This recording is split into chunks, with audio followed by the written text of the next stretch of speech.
तवज्जो है। हजरत अम्मार बिन यासिर रज़ियल्लाहु तआला अन्हु ये इश्क के एक ऐसे आशिक हैं, इश्क की एक ऐसी दास्तान इनसे वाबस्ता है। मेरे अजीजों, हजरत अम्मार बिन यासिर रज़ियल्लाहु तआला अन्हु ये फरमाते हैं कि जब मैंने नबी करीम सल्लल्लाहु अलैहि वसल्लम का कलमा पढ़ा, मैं सरकार का कलमा पढ़ करके जब मुसलमान हुआ, कहते मैंने जब मुस्तफा करीम को देखा तो मैं उनका असीर बन गया, मैं उनको दिल दे बैठा। कहते मैंने सरकार के चेहरे पुरज़ेबा को देखा तो मैं बेसाख्ता पुकार उठा। जुल्फ देखी है कि नजरों ने इकट्ठा देखी है, जुल्फ देखी है कि नजरों ने इकट्ठा देखी है, लुट गया जिसने मोहम्मद की यादा देखी है। कहते मैंने नबी का चेहरा देखा, मैं उनका गुलाम बन गया। कहते कलमा पढ़ करके मैं मुसलमान हो गया। कहते जब कुफारे मक्का को ये बात पता चली कि मैं नबी पाक का कलमा पढ़ करके नबी का गुलाम बन चुका हूँ, कहते उन लोगों ने क्या किया, अब वो मुझ पर जुल्म सितम करने लगे। कहते मुझे मारना और पीटना उन्होंने शुरू कर दिया। कहते जब वो पीटते रहे, मैंने कहा हजरत अम्मार से मैंने अर्ज की, हजरत अम्मार आप पीटते रहे? कहा वो मुझे मारते रहे और कहा कि मुझे इतना मारा कि मेरे बदन पर जख्मों के निशान बनने लगे। कहते उससे भी उनका कलेजा ठंडा ना हुआ, उससे भी उनका दिल ना भरा। तो कहते एक मर्तबा उन्होंने क्या किया, एक जगह जो है आग को जलाया। आग को जलाने के बाद जब वो अंगारे खूब दहक गए, कहते उन अंगारों पर मेरा कुर्ता उतार करके मुझे उन अंगारों पर लिटाल दिया। हजरत अम्मार कहती है जब मुझे अंगारों पर लिटाया गया, कहते मुझे उसकी शिद्दत की वजह से, उसकी तपिश की वजह से मेरी चीख निकली और मैंने अपने नबी को याद किया, मैंने अपने आका को पुकारा, मैंने अपने नबी पर दुरूद पाक पढ़ना शुरू किया। मैंने कहा हजरत अम्मार से मैंने अर्ज किया, तसव्वुर में हजरत अम्मार से मैंने पूछा, अरे हजरत अम्मार आपको इतनी तकलीफें दी गई, आपको इतनी तकलीफें दी गई, आपको बार बार सताया गया, आपने कौन सा अमल किया और आप किस वजह से उन तमाम तकलीफों को बर्दाश्त करते रहे? आपने जाके किसी तबीब को क्या दिखाया? उन्होंने कहा मैंने किसी तबीब को ना दिखाया। हमने कहा किसी डॉक्टर के पास गए, जवाब आया नहीं गए। तो हमने कहा फिर ये सब कैसे बर्दाश्त होता रहा? तो आला हज़रत की ज़बान में यही जवाब मिलता है, जान इश्क मुस्तफा रोज गुज़ू करे खुदा, जान इश्क मुस्तफा रोज गुज़ू करे खुदा, जिसको हो दर्द का मजा नाज़े दवा उठाएंगे और इश्क तेरे सदके चलने से छूटे सस्ते, जो आग उठा देगी वो आग लगाएगी। सरकार की आमद, आका की आमद, दाता की आमद, फैज़ाने हुजूर बंजारे पीर बाबा, फैज़ाने हुजूर बंजारे पीर बाबा, नारे तकबीर, नारे रिसालत।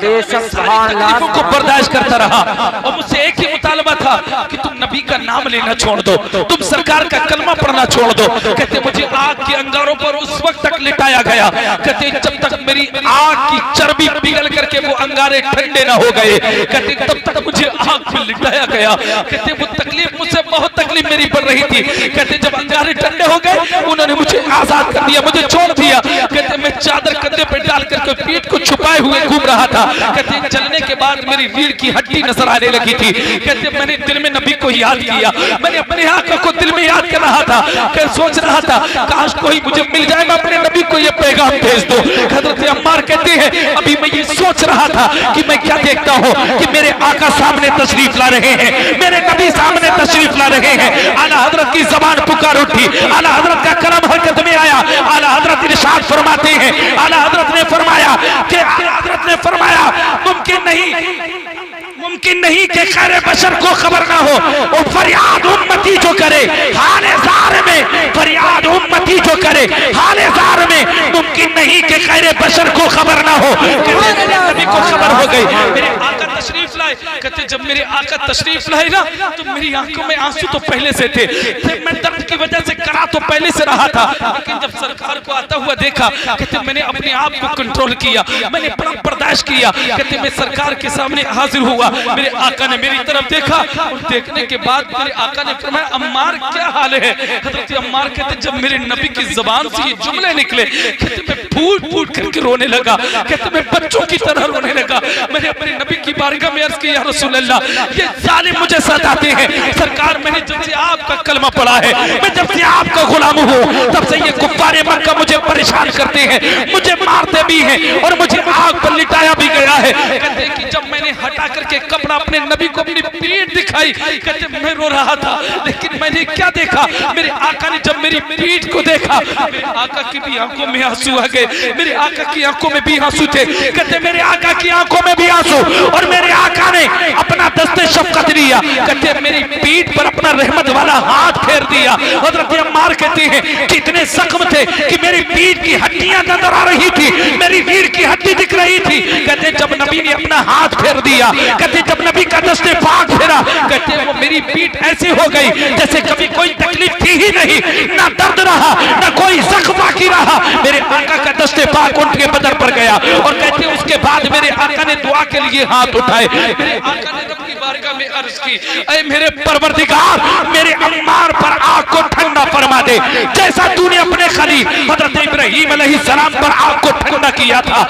जब मेरे आका ने ये फरमाया, जब मेरे आका ने हजरत अम्मार के लिए दुआ की, तो मेरे आका जिसके लिए दुआ करे ये मुमकिन ही नहीं है कि अब उसको आग जला सके या वो दुआ कबूल ना हो। मेरे इमाम फरमाते हैं इजाबत का सेहरा, इनायत का जोड़ा, इजाबत का सेहरा, इनायत का जोड़ा, दुल्हन बन के निकली दुआए मोहम्मद। मेरे अजीजों, सुभान अल्लाह, हजरत अम्मार कहते मेरे आका ने मेरे लिए दुआ फरमाई। कहते उसके बाद मेरा हाल ये हो गया, कहते मेरे जख्म भी दूर हो गए। सरकार ने दुनिया की आग ही नहीं, मैं तो समझ, कहते हैं मैं तो कहता हूँ जहन्नम की आग भी मेरा कुछ नहीं बिगाड़ सकती। कहते हैं कि उसके बाद हाल ये हो गया, अगर मैं रास्ते से निकलता, औरतें रास्ते में अगर आग जलाती होती, अगर रास्ते में कोई अंगारे होते, कहते मैं उन अंगारों को उठा लेता, उन अंगारों को उठा लेता।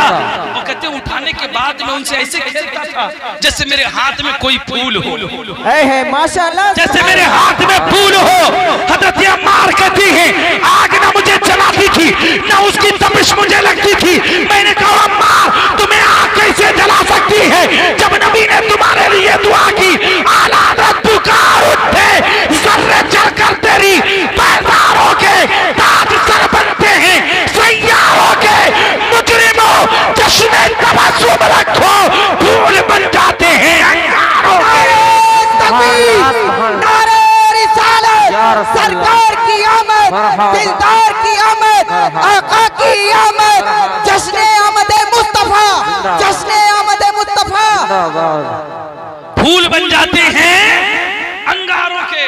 मेरे आका ने हजरत अम्मार के लिए दुआ कर दी, आग के अंगारे फूल बन गए, आग के अंगारे फूल बन गए। ये आशिक नबी है, ये नबी के उशाक की लंबी फहरिस्त है। मेरे अजीजों, अगर इन आशिकों के सामने हम अपना ईमान देख, अगर हम अपना इश्क देखें, तो शायद राई के दाने से भी कम हमारा इश्क हमें नजर आए, है या नहीं है? लेकिन अब जरा गौर कीजिए, मेरे आका करीम सल्लल्लाहु अलैहि वसल्लम ने क्या इरशाद फरमाया, मन अहब्बनी काना मइया फी जन्नत, जो दुनिया में मुझसे प्यार करता है वो जन्नत में मेरे साथ जाएगा। अब मुझे ये बताइए, क्या हमारा इश्क इस लायक है कि जो हम सरकार के फरमान के मुताबिक नबी पाक के साथ में जन्नत में चले जाएं? क्या इश्क है? बाकी हमने उस इश्क का हक अदा किया है, नहीं कर पाए हम अदा, नहीं कर पाते हम अदा, तो फिर क्या होगा? अब जरा गौर कीजिएगा दीवानों, मेरे नबी ने क्या फरमाया, मन अहब्बनी काना मइया फिल जन्नत। सरकार की ये हदीस अपने ज़हन में रखना और आगे के जुमले सुनियो, सुनो। मेरे आका ने फरमाया कि दुनिया में जो मुझसे मोहब्बत करेगा जन्नत में मेरे साथ जाएगा। अब मुझे बताइए, नबी अगर उस शाख की फहरिस्त का हम मुताला करें तो सबसे पहले आशिक का अगर नाम मिलता है उस जात को हजरत सैयदना सिद्दीक़ अकबर रज़ियल्लाहु, सुभान अल्लाह, माशाअल्लाह, सुभान अल्लाह। उस आशिक का नाम सिद्दीक़ अकबर है, जो नबी का सबसे पहला आशिक। बेशक, सुभान अल्लाह, सुभान अल्लाह। सबसे पहला आशिक। अगर उनके इश्क में कोई कमी नजर आए तो मैं समझता हूँ कोई आशिक नहीं होगा, कोई शक व शुबे की गुंजाइश नहीं। वो तो नबी के ऐसे साथ में है कि जब मेरे आका जाहिरी तौर पर दुनिया में, तब नबी के साथ, और जब जाहिरी तौर पर दुनिया से चले गए उसके बाद भी रोज़ा पाक के अंदर भी मेरे नबी के साथ, ऐसे मेरे नबी के आशिक है। जरा गौर कीजिएगा, मेरे नबी ने क्या फरमाया, मन अहब्बनी काना मइया फिल जन्नत, जो दुनिया में मुझसे प्यार करता है वो वो जन्नत में मेरे साथ जाएगा। हमारा इश्क इस लायक नहीं, लेकिन क्या कोई शक कर सकता है कि इस हदीस के मुताबिक हजरत सैयदना सिद्दीक़ अकबर रज़ियल्लाहु ताला मेरे नबी के साथ जन्नत में नहीं जाएंगे? हर आदमी कहेगा यकीनन वो नबी के साथ जन्नत में जाएंगे, इसलिए उन्होंने इश्क का हक अदा किया है। अब जरा गौर कीजिएगा, वो नबी के सच्चे आशिक हैं, नबी के पहले आशिक हैं। सुन्नियों, तुम्हारे लिए एक पैगाम है, अब एक पैगाम सुनते जाओ। मेरे नबी ने फरमाया जो दुनिया में मुझसे प्यार करे जन्नत में मेरे साथ जाएगा, लेकिन हजरत सिद्दीक़ अकबर नबी के साथ जन्नत में होंगे। एक हजरत सैयदना सिद्दीक़ अकबर का कौल सुन लीजिए, उनका फरमान सुन लीजिए और अपनी किस्मत पर नाज कीजिए। हजरत सैयदना सिद्दीक़ अकबर रज़ियल्लाहु ताला अन्हु फरमाते हैं, जिसने नबी के मीलाद पर 1 दिरहम खर्च किया वो जन्नत में मेरे साथ जाएगा। नारे रिसालत, जश्ने आमदे मुस्तफा, जश्ने आमदे मुस्तफा, फैजाने हुजूर बंजारे पीर बाबा। नारे तकबीर, नारे रिसालत, वो जन्नत में मेरे साथ जाएगा। किसने फरमाया ये? हजरत सैयदना सिद्दीक़ अकबर रज़ियल्लाहु ताला, जो नबी के मीलाद पर 1 दिरहम खर्च करे जन्नत में, ऊंचा बोलो यार, जन्नत में मेरे साथ जाएगा। अब मुझे बताइए, लाइटिंग करना कामयाब हुआ या बेकाम हुआ? कामयाब हैं? अरे उन्होंने तो 1 दिरहम फरमाया। आदमी की जितनी वुसअत है उस हिसाब से काम करे। बेशक नबी के विलादत पर घर सजाओ, जिनको करंट लगे लगता रहे, लेकिन तुम सहाबा की सुन्नत को अदा करते रहो। बेशक बेशक, सुभान अल्लाह। नबी का मीलाद मनाते रहो, नबी का जश्न मनाते रहो। और ये जश्न सिर्फ हम ही नहीं, बल्कि आसमान पर भी अगर कान लगाओगे, सुभान अल्लाह, सुभान अल्लाह। आसमान पर मलाइका भी जश्न मना रहे हैं, जन्नत की हूर और गिलमात भी नबी की विलादत मना रही है। मेरे इमाम फरमाते हैं, अर्श पे ताजा छेड़छाड़, फर्श पे तुरफा धूमधाम, कान जिधर लगाइए तेरी ही दास्तान।